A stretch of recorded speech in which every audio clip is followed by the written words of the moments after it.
Sesampainya Ibu Sumiah dan rombongan di tanah suci, saat mereka mengumandangkan labbaik Allahumma labbaik, di sana Ibu Sumiah pun tidak bisa mengucapkan itu. Malah suara yang dikeluarkan oleh Ibu Sumiah terdengar seperti babi. Iya, terdengar seperti babi.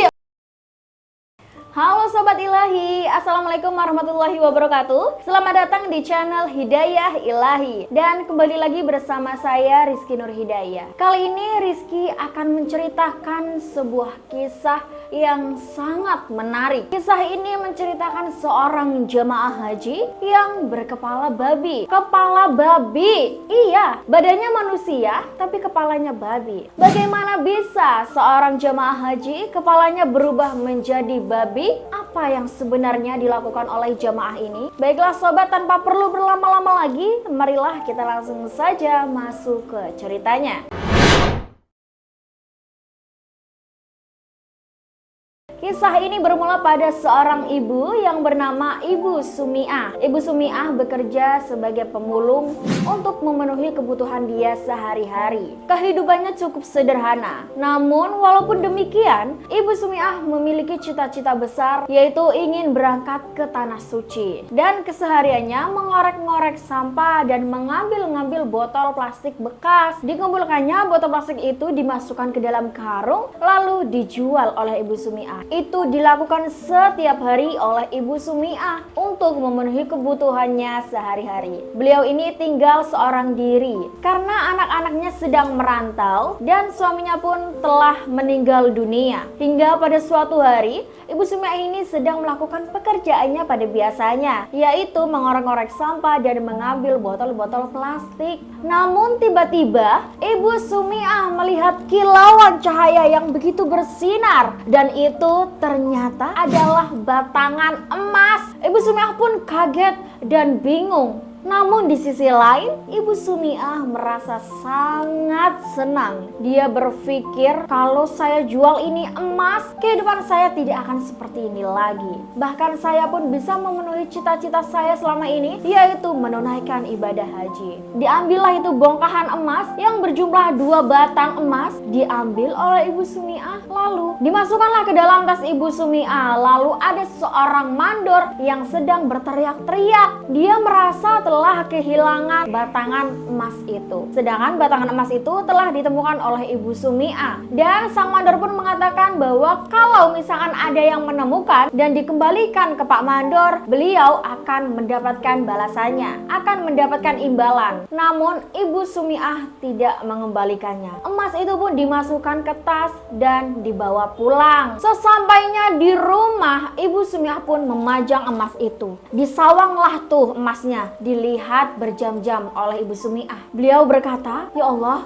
mimpi apa aku bisa menemukan barang mewah seperti ini? Saya harus menjualnya. Saya mau hidup saya berubah, gak miskin kayak gini. Yo coronyong be nemu emas kayak gue seneng nemen ya. Tapi kan yo udah hake dewek keprimen maning." Setelah itu Ibu Sumiah pun berangkat ke toko emas dan menjual emas batangan itu. Beliau menjualnya semua dan mendapatkan uang yang cukup banyak. Uang itu pun digunakan Ibu Sumiah untuk membeli rumah. Yang tadinya rumahnya reot cukup sederhana, sekarang rumah Ibu Sumiah menjadi mewah dan layak huni. Di sisi lain, sisa uang penjualan emas tadi akan digunakan untuk naik haji oleh Ibu Sumiah. Melihat perubahan kehidupan Ibu Sumiah yang sangat drastis, tetangga pun heran. Lalu mereka pun menanyakan, "Ibu, rumahnya bagus sekali. Dapat dari mana ini uangnya, Bu?" Nah, Ibu Sumiah pun mengatakan, "Ya saya alhamdulillah dapat kiriman dari anak. Ditambah lagi dengan uang tabungan saya hasil mulung selama ini. Kenapa sih kalian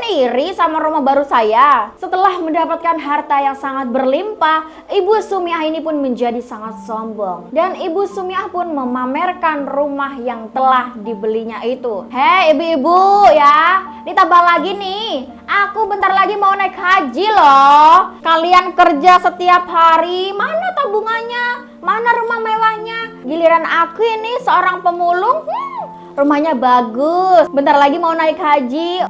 Kalah dong kalian sama pemulung kayak aku. Atas kesombongan Ibu Sumiah itu pun membuat para warga jengkel. Warga gemremet, kayak wong nembe sugih kayak sombong temen sih. Dasar OKB, orang kaya baru nembe kayak kotak bis sombong. Beberapa tahun kemudian pun sudah berlalu. Nah, kini saatnya Ibu Sumiah pergi naik haji. Segala persiapan sudah disiapkan oleh Ibu Sumiah dan siap untuk berangkat ke tanah suci. Sesampainya Ibu Sumiah dan rombongan di tanah suci, saat mereka mengumandangkan labbaik Allahumma labbaik, di sana Ibu Sumiah pun tidak bisa mengucapkan itu. Malah suara yang dikeluarkan oleh Ibu Sumiah terdengar seperti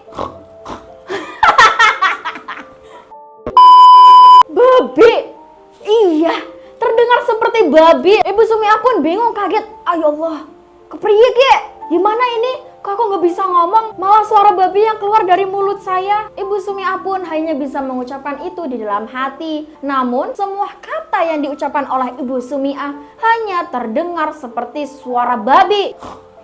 Gitu suaranya, cowok. Seketika itu semua rombongan pun berpencar menghindar dari Ibu Sumiah. Seakan-akan orang itu pun ketakutan melihat Ibu Sumiah. Nah, Ibu Sumiah pun bingung kan ya, kaget. Ini ada apa sebenarnya? Kenapa semua orang takut melihat saya? Apa yang terjadi pada tubuh saya? Selain suaranya yang tadi seperti babi, kepalanya pun berubah menjadi seekor babi. Namun tubuhnya masih tubuh Ibu Sumiah. Jadi yang berubah itu hanyalah kepalanya saja. Dari hidungnya, kupingnya, mulutnya, semuanya adalah kepala babi.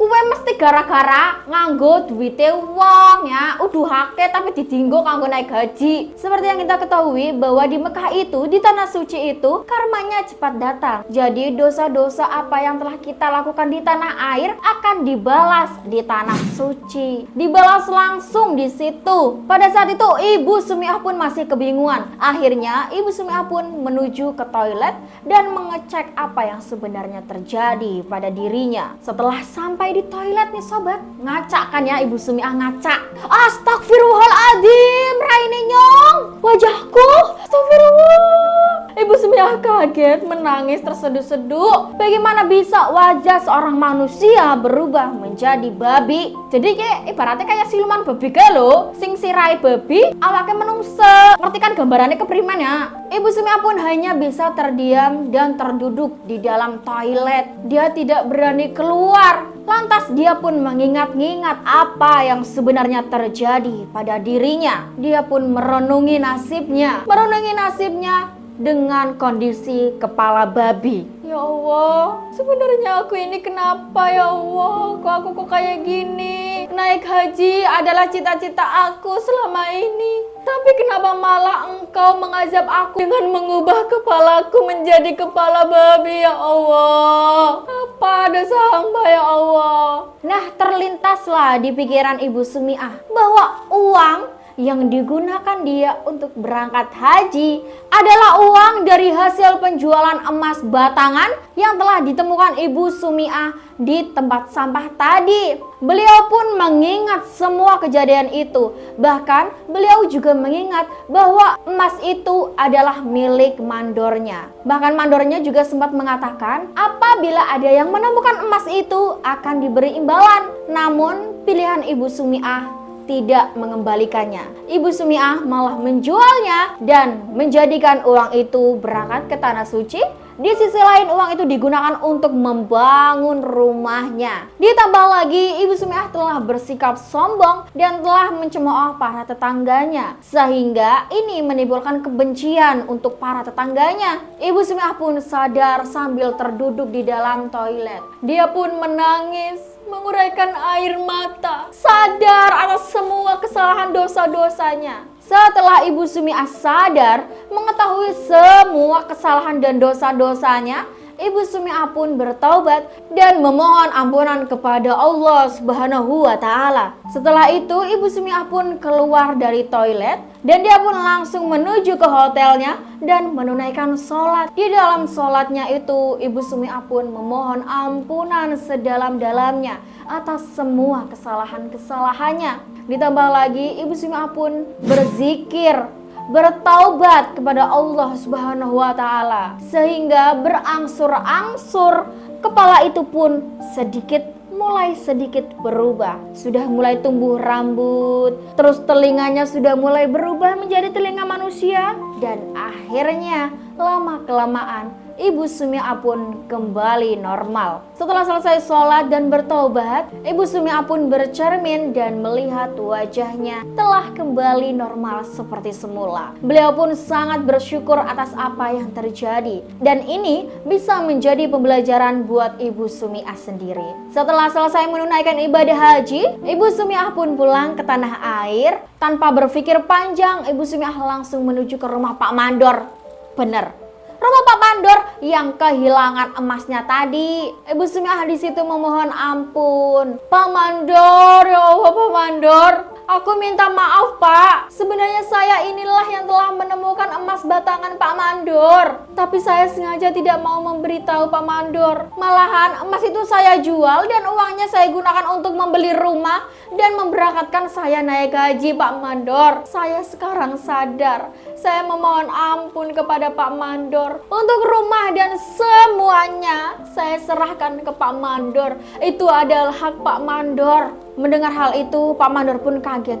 Ya Allah, Ibu Sumi'ah, saya senang Ibu Sumi'ah telah jujur kepada saya. Namun kini saya telah ikhlas Bu. Saya ikhlas atas kehilangan emas saya. Mungkin itu bukan rezeki saya. Terserah Ibu Sumi'ah, itu rumahnya mau ditempatin Ibu Sumi'ah sendiri atau mau diapakan, terserah Ibu Sumi'ah. Saya ikhlas Ibu. Mendengar kebaikan hati Sang Mandor, Ibu Sumi'ah pun berterima kasih kepada Sang Mandor. Dan kemudian Ibu Sumi'ah pun pulang dari rumah Pak Mandor. Setelah pulang dan ke rumahnya, Ibu Sumi'ah pun memutuskan untuk mewakafkan rumah itu. Ibu Sumi'ah pun tidak tinggal di rumah itu lagi, dan rumah itu akan diwakafkan dan digunakan untuk rumah para anak yatim piatu. Nah, itulah sobat, kisah yang sangat-sangat mengerikan. Seorang manusia bisa menjadi babi di tanah suci. Ya, apapun bisa dilakukan oleh Allah Subhanahu wa Ta'ala jika sudah berkehendak. Kun fayakun,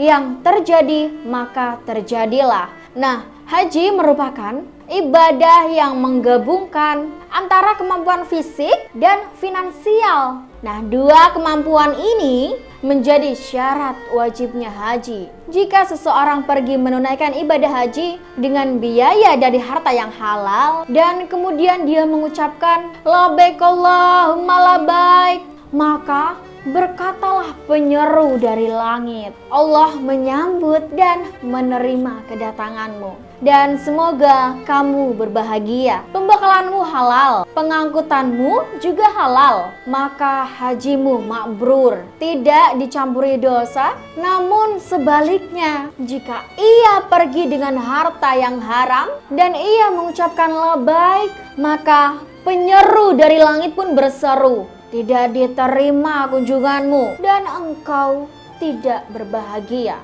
Sekian sobat, kisah yang bisa Rizky sampaikan. Semoga kisah ini bisa menginspirasi kita semua. Seperti biasa sobat, kalau sobat suka dengan video ini, jangan lupa klik like dan komen. Dan terus dukung channel Hidayah Ilahi supaya Rizky bisa menceritakan kisah-kisah yang menarik dan menginspirasi lainnya. Terima kasih sobat sudah menonton. Wassalamualaikum warahmatullahi wabarakatuh.